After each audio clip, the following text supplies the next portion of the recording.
ہم نے آج آپ کو دن میں ایک خبر دکھائی تھی جس میں ہم نے یہ بتایا تھا کہ کس طرح سے کووڈ پازیٹیو پیشنٹ نے پرائیویٹ ایمبولینس سروس کو 35,000 روپے دے کر جو ہے جموں سے اپنے آپ کو سری نگر میں شفٹ کرایا۔ اس وقت دیر رات ہوتے ہوتے ایک بری خبر یہ آئی کہ جو کل ایک فیمیل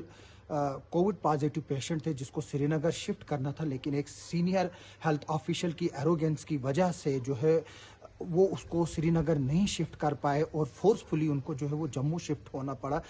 جہاں پر ان کو نہ بیڈ ملا نہ ٹریٹمنٹ ملا، جس کی وجہ سے وہ مجبور ہو کر انہوں نے بھی جو ہے وہ 35,000 روپے جو ہے وہ ایک پرائیویٹ ایمبولینس سروس پرووائڈر کو دیے تاکہ وہ جو ہے کشمیر کے ہاسپٹل میں پہنچے اور وہاں پر ان کا بہتر علاج ہو۔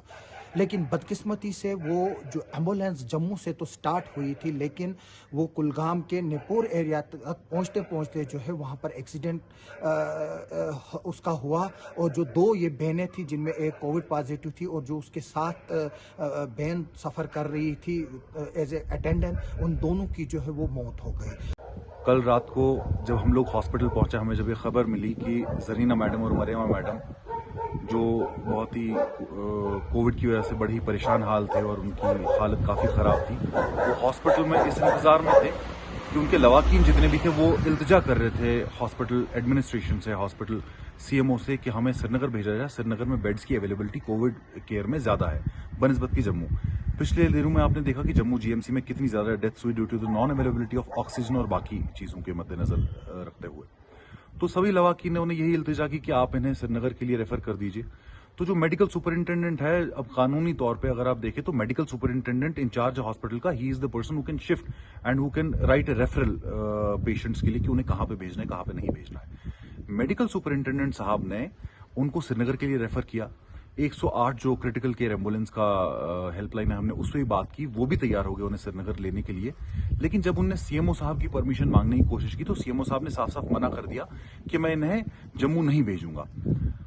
سری نگر نہیں بھیجوں گا، میں انہیں جموں بھیجوں گا۔ ہم نے جب ان سے التجا کی کہ جموں میں بیڈ نہیں مل پائیں گے، آپ انہیں سری نگر بھیج دیجیے، تو انہیں اس بہانے سے اور یہ کہہ کے کہ میں 100% کو آپ کو یہ وعدہ دیتا ہوں کہ انہیں جموں میں بیڈ ملے گا، انہوں نے انہیں جموں بھجوا دیا زبردستی، جبکہ یہ نہیں چاہ رہے تھے۔ جس کے چلتے آج آپ دیکھ رہے ہیں دونوں جو خواتین ہیں یہ جموں پہنچی، انہیں بیڈ نہیں ملا، وہ نہ ملنے کے بعد میں انہیں سری نگر شفٹ ہونا پڑا اور سری نگر شفٹ ہوتے ہوتے ان کی موت ہو گئی۔ دیکھیے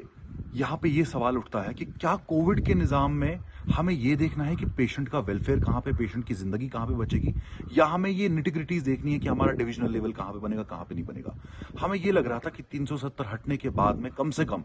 ان لوگوں کے جو bureaucratic set up Jammu Kashmir میں بن رہا ہے، جس بیوروکریٹک سیٹ اپ نے تباہ کر دیا ہے جموں کشمیر کو، یہ جو ایک بدنظمی پھیل رہی ہے یہاں پہ، اس بدنظمی نے آج میں یہ کہنا چاہ رہا ہوں کہ اس بدنظمی کی وجہ سے ان دو خواتین، یہ جو ہماری استاد ہیں کشتواڑ کے میکسیمم خواتین کو ان نے پڑھایا ہوا ہے، ان دونوں کی موت جس وجہ سے وہ میرے خیال میں سب سے زیادہ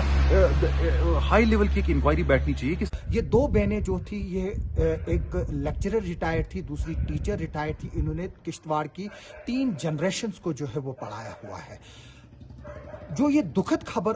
اس وقت آئی جب کشتواڑ میں یہ بحث لگی ہوئی تھی کہ کیا 370 ہٹنے کے بعد بھی جو بیوروکریٹک سیٹ اپ ہے وہ یہاں پر ٹیریٹوریل جوریڈکشن کی بات کر رہے ہیں کہ کس پیشنٹ کو جموں بھیجنا ہے، کس پیشنٹ کو کشمیر بھیجنا ہے، نہ کہ یہ دیکھ کر کہ جو پیشنٹ ہے اس کی کیا حالت ہے اور کہاں پر اس کو بیٹر میڈیسن اور بیٹر ٹریٹمنٹ اویلیبل ہے۔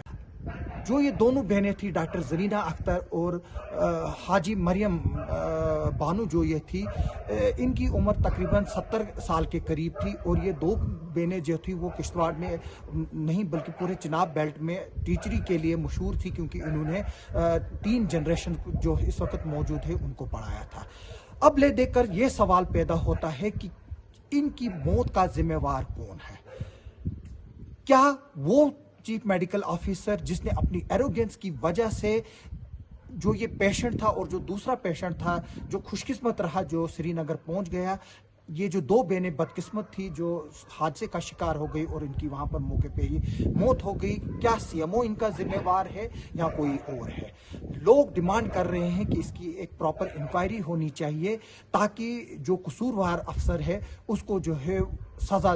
دی جا سکے. اس کے علاوہ لوگوں میں یہ بھی سوال اٹھ رہے ہیں کہ جو کشتواڑ سنتھن روڈ ہے جس پر لاکھوں روپیہ جو ہے سنو کلیئرنس کے نام پہ ہر سال نکالا جاتا ہے, یہ آج بھی کیوں بند ہے جبکہ گورنمنٹ آف انڈیا کے آرڈرز ہیں کہ جتنے بھی انٹرنل لنک روڈز ہیں یا ہائی ویز ہیں یا نیشنل ہائی ویز ہیں ان کو کھول دیا جائے.